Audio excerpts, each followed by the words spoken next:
Hey guys, sorry I'm not here today. I have a sick little person I have to get to the doctor. So instead, we're gonna do this via video, okay? Because I still wanted to go through the story with you. It's a little more detailed than some of the ones we're used to doing. It is a poem, but it is a narrative poem, which means it tells a story. It uses poetic form. It uses all of those text features and sound devices that we've been learning about, but it tells a story as it's using those. So I'm going to go through this story with you, and then you'll be good to go, okay? This is The Highwayman. It was written by Alfred Noyes in 1906. In the 18th century, highwaymen menaced England's rural roads. These robbers on horseback held up travelers, demanding their victims stand and deliver their valuables.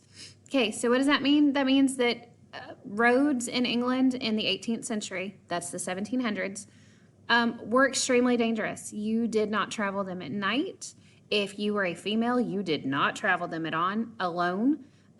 Even men typically tried not to go anywhere by themselves. You always went with people, and you always went with a way to protect yourself. You took a gun, you took a sword, you took something, because there's a very real possibility you were going to get robbed along the way. And so the military at the time, that's who policed England, was the military. You had, in the big cities, you had policemen, but for the big problems, they had their police, their red coats, okay? They were called that because they wore red coats. That was their uniform. So you have these highwaymen, but people have a bad boy fascination, okay? And so, yes, they were robbers. Yes, they were not good people. But people romanticized them. Oh, yes, he's a robber. Yes, he just took all of my stuff. Yes, he held me at gunpoint, but oh, he's so pretty. Okay, yeah, it was that situation, okay? So, people sympathized with them, people romanticized them, and everybody wanted to know who the bad boy was, okay? So, yet England's highwaymen inspired sympathetic fascination along with fear. In this poem, Alfred Noyes, who was alive from 1880 to 1858, draws on the romantic lore of the highwayman to create a tragic scenario of love and sacrifice. So he's going to romanticize a highwayman. The highwayman is not going to look like the bad guy in the story. That's what happens when we romanticize somebody, okay? Noyes also drew on his own memories of desolate Bagshot Heath in England, where the wind in the trees one wild night gave rise to the poem's opening lines. All right, we ready? Let me turn the page. Woo! And get this situated so you can see it. Okay, you need to be following along in your book, but here's mine so you can see it as well, okay? The wind was a torrent of darkness among the gusty trees. The moon was a ghosty galleon tossed upon cloudy seas. The road was a ribbon of moonlight over the purple moor, and the highwayman came riding, riding, riding. The highwayman came riding up to the old inn door. All right, that's our first stanza. The author of this poem spent a whole lot of time in the first stanza setting the setting for us, okay?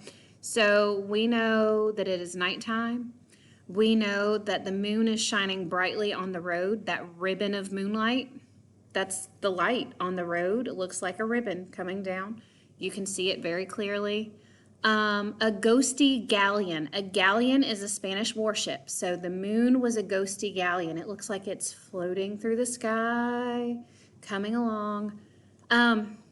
It kind of sets it up. It's a little spooky, a little romantic, a little, we have lots of questions about what's happening there, and it kind of gets us excited to see what's going to happen next, okay? He'd a French cocked hat on his forehead, a bunch of lace at his chin, a coat of the clary velvet, and breeches of brown doeskin. They fitted with never a wrinkle. His boots were up to his thigh, and he rode with a jeweled twinkle, his pistol butts a twinkle, his rapier hilt a twinkle under the jeweled sky. This dude is dressed fit to kill, okay? He is top of the line as far as fashion is concerned. He's got his French cocked hat. That's those kind of tricorn looking hats. If you look at the picture over here, you can kind of see what the hat would have looked like. A coat of clary velvet, guys. That's expensive material, and it's a pretty maroon color, and he's got brown doe-skin breeches. So his pants are soft and comfortable, and he has a lace up at his chin. And I know that you're thinking, my goodness, this looks ridiculous, but think about the context. What time period are we in? That's the way the rich folks dressed. So you have this highwayman who is dressed fit to kill. He is not a poor dude, okay? Now, whether that's because he has spent his time robbing roads, or whether that is because perhaps he's a rich guy who's bored and robs highways to keep himself entertained, who knows? But regardless, he's dressed nicely and he looks pretty. So are we shocked that there's girls that want to love him? No, okay? We're not talking about some dude walking up bedraggled, okay? He's looking good, okay? He's come riding up to the old inn door, right here. The inn, it's the hotel, okay? So he's come to the hotel door. Oh. Over the cobbles he clattered and clashed in the dark inn yard. He tapped with his whip on the shutters, but all was locked and barred, so he didn't go inside. He whistled a tune at the window, and who should be waiting there but the landlord's black-eyed daughter, Bess, the landlord's daughter, plaiting a dark red love knot into her long black hair. So he didn't go inside. He didn't want her daddy to know he's there, okay? Her daddy owns the inn, the hotel, and they don't want him to know he's there.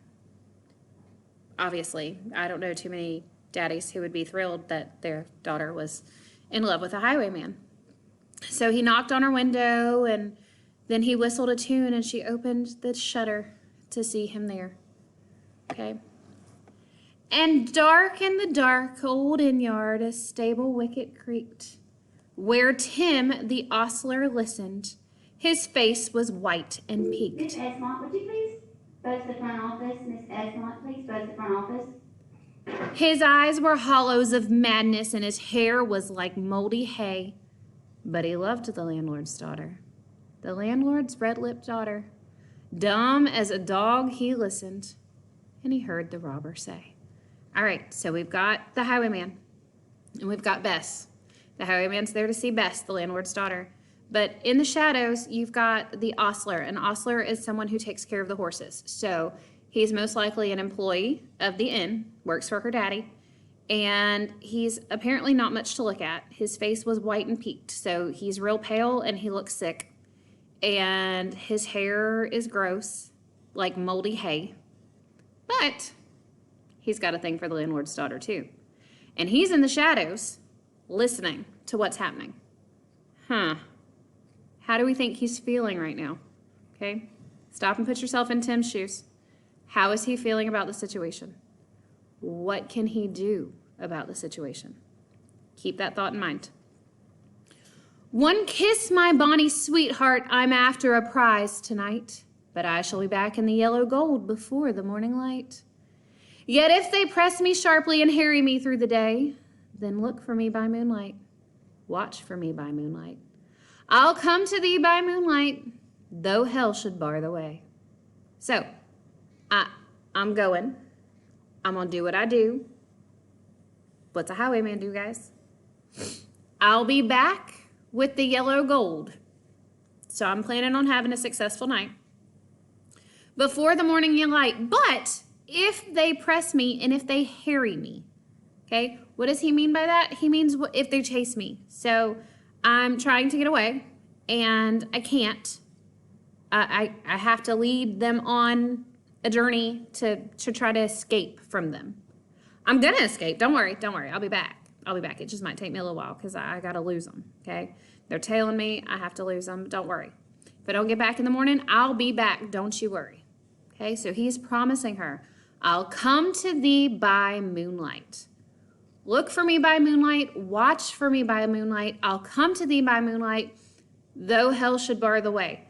What does he mean by that? He means regardless of what happens, girl, I'm coming back for you. Don't you give up on me. I will be back. Okay? He rose upright in the stirrups. He scarce could reach her hand, but she loosened her hair in the casement. His face burnt like a brand, as the black cascade of perfume came tumbling over his breast, and he kissed its waves in the moonlight. Oh, sweet black waves in the moonlight. Then he tugged at his rein in the moonlight and galloped away to the west.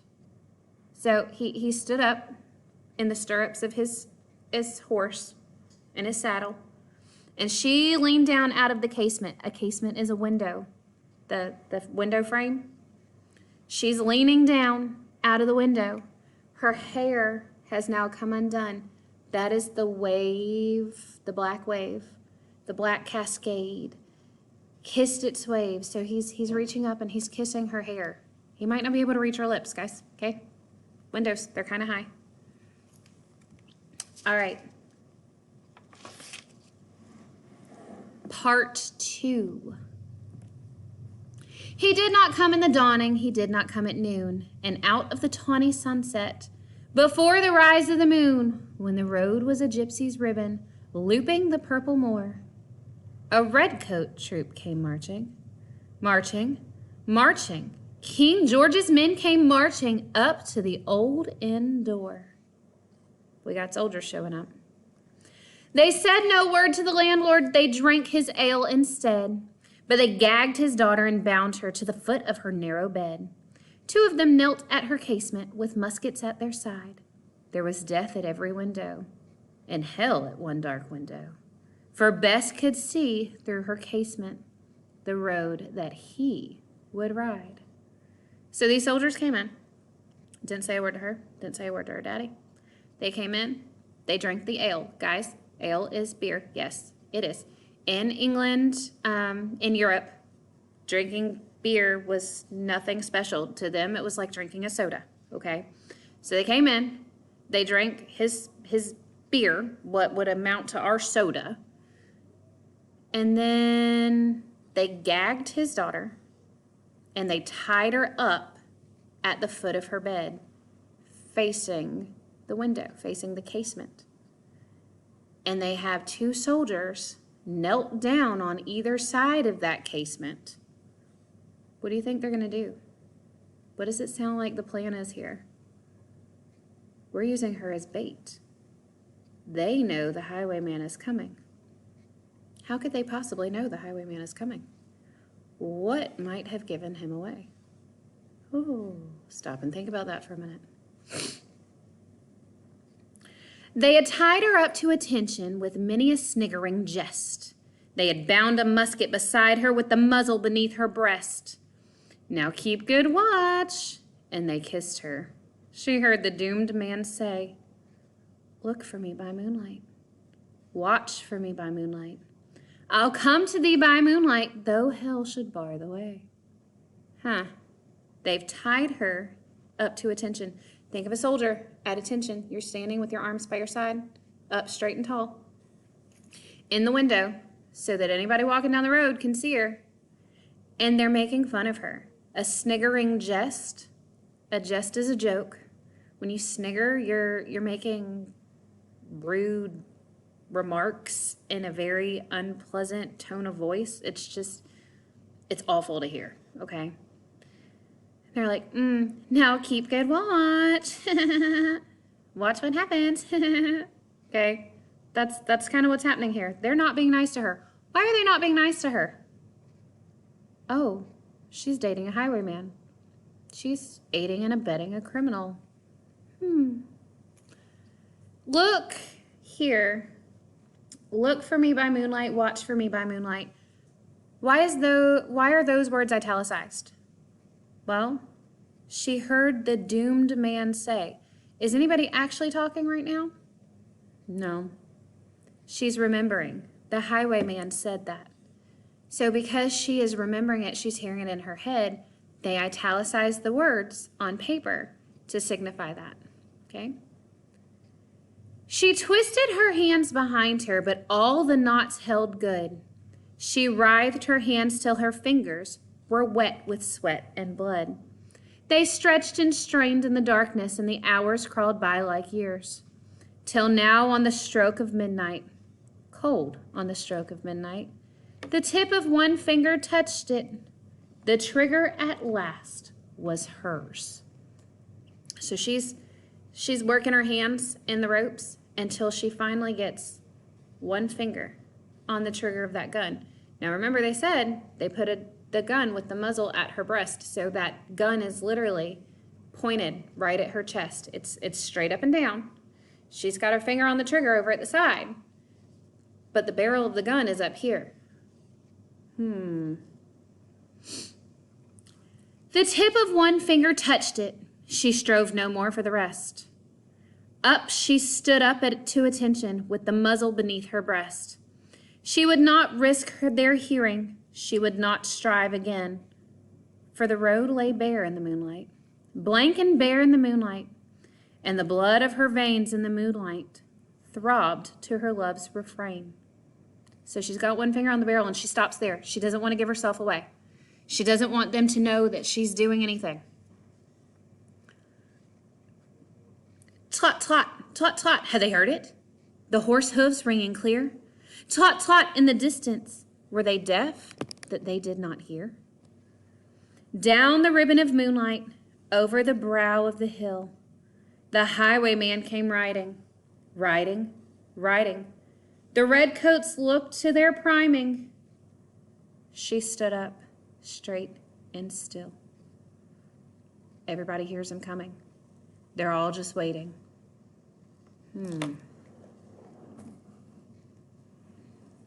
Tlot, tlot in the frosty silence. Tlot, tlot in the echoing night. Nearer he came and nearer. Her face was like a light. Her eyes grew wide for a moment. She drew one last deep breath. Then her finger moved in the moonlight. Her musket shattered the moonlight, shattered her breast in the moonlight, and warned him with her death. She pulled the trigger, and it killed her. She knew it was going to kill her. Why would she do that? What was the purpose? Well, he turned. He spurred to the west. He did not know who stood, bowed with her head o'er the musket, drenched with her own blood. So he heard the gunshot. He knows somebody's dead. He didn't know who. But he's smart enough to know there's a gunshot. I'm a robber. I should probably not go and investigate right now. That's my cue to go somewhere, and I'll come back later. Okay? So he hears the gunshot, and he takes off, going in the opposite direction. He doesn't know it's her. Not till the dawn he heard it, and his face grew gray to hear how Bess, the landlord's daughter, the landlord's black-eyed daughter, had watched for her love in the moonlight and died in the darkness there. So now he knows. What's he gonna do? Back he spurred like a madman, shrieking a curse to the sky, with the white road smoking behind him and his rapier brandished high. He's got his sword up in the air, and he is riding that horse as fast as he can, trying to get back. Why? He just found out his girlfriend's dead. She killed herself, trying to protect him. And so now he wants revenge. Okay? Blood red were his spurs in the golden noon. Wine red was his velvet coat when they shot him down on the highway, down like a dog on the highway. And he lay in his blood on the highway with a bunch of lace at his throat. He's dead anyway. He still went barreling back. The redcoats were still there. And he didn't have a plan, guys. He didn't have a plan. He just went back to try to avenge her, and he's a little too cocky. Okay? And so they killed him, as they had planned to do all along. And still of a winter's night, they say, when the wind is in the trees, when the moon is a ghostly galleon tossed upon cloudy seas, when the road is a ribbon of moonlight over the purple moor, a highwayman comes riding, riding, riding. The highwayman comes riding up to the old inn door. Over the cobbles he clatters and clangs in the dark inn yard. He taps with his whip on the shutters, but all is locked and barred. He whistles a tune to the window, and who should be waiting there but the landlord's black-eyed daughter, Bess, the landlord's daughter, painting a dark red love knot into her long black hair. So the legend has it, on nights just like the one when he rode up to her door the first time, you can still see and hear the landlord's daughter and the highwayman living their best life in the afterlife. Okay? All right.